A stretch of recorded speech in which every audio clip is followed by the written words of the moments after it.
So these, you're starting to see, or you should be starting to see by now, that God never creates a principle that is not required to sustain life.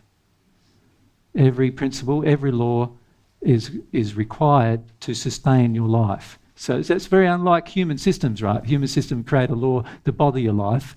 Usually that's how it feels anyway. But God's creating systems to sustain it.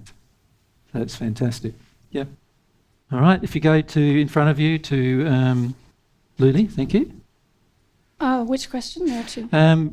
Two of them. The first two questions, Lily, be good. Right. Can you explain why time is of equal importance to energy and matter for God, who's probably an eternal being, and for us who may be immortal? Yes. So isn't that interesting?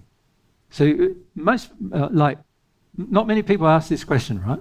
Because they're not thinking about it from God's perspective. But if God lives forever and is immortal, is infinite in both directions, obviously in past and future, and we ourselves have become immortal beings through the reception of God's love, which means that we potentially can have an infinite future, then surely time doesn't matter.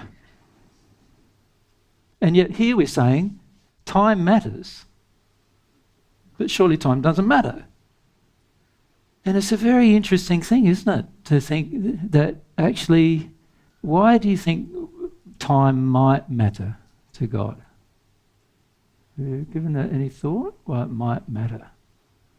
Perhaps if you just go straight in front of it to Max for a moment. Because he's got things he wants to do.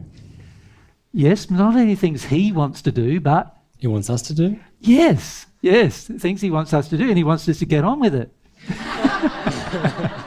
Why does he want us to get on with it? That's another thought, isn't it?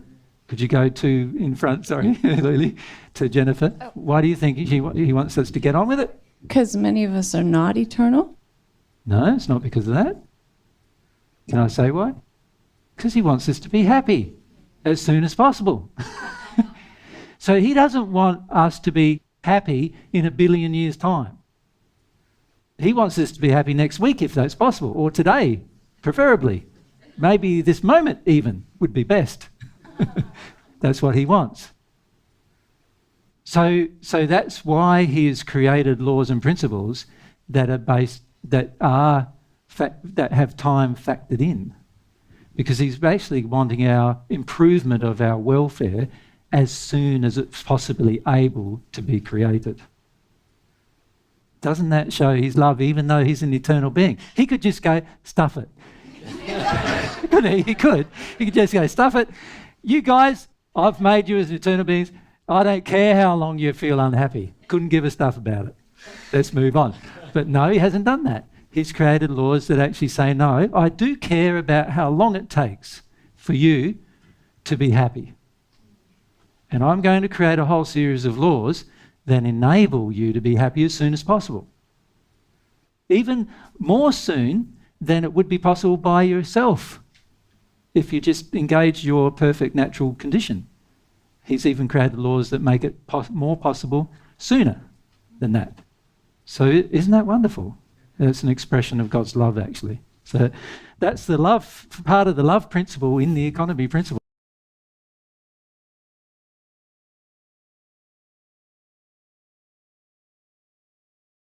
Yes, if we're next. Question 2, thanks, Karen. Question 2. Underfunction. If our creations do not have an equal value on results, beauty, and use of resources of time, matter, and energy, is it then unloving, and therefore God's laws will all be working to destroy it? Yes. Can you see that God's laws are working to destroy a lot of what we do?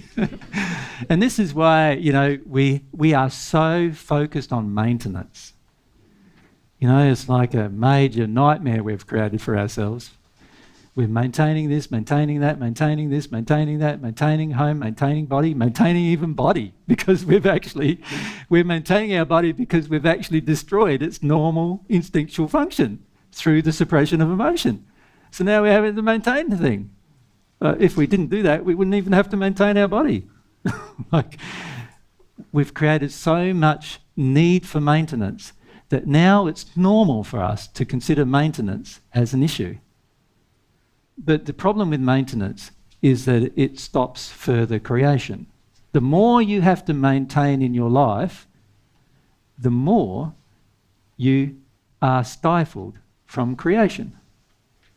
So you can't create new things. Right? So this should tell us, you see, God understands the joy of creation. And this should tell us actually that God's basically saying to us, look, you're going to really enjoy your life when you create new things. The time when you're not going to enjoy life is when you have to maintain the old things you've created. You follow? So this is an act of self-love actually, right? He's basically saying that your life's going to be better, you're going to enjoy your life more if you create new things that are self-maintaining, because then you don't have to go back and maintain them. So therefore, you can create another thing and another thing and another thing, and there's no limit to your creations. But if you only create things that you need to maintain, very rapidly you'll hit the limit. Because time, which is one of your resources, is going to determine your limit.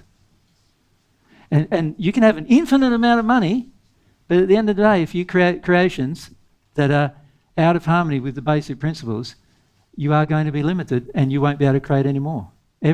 Every person on this earth is experiencing the limitation of creating out of harmony with God's function principles and God's economy principles.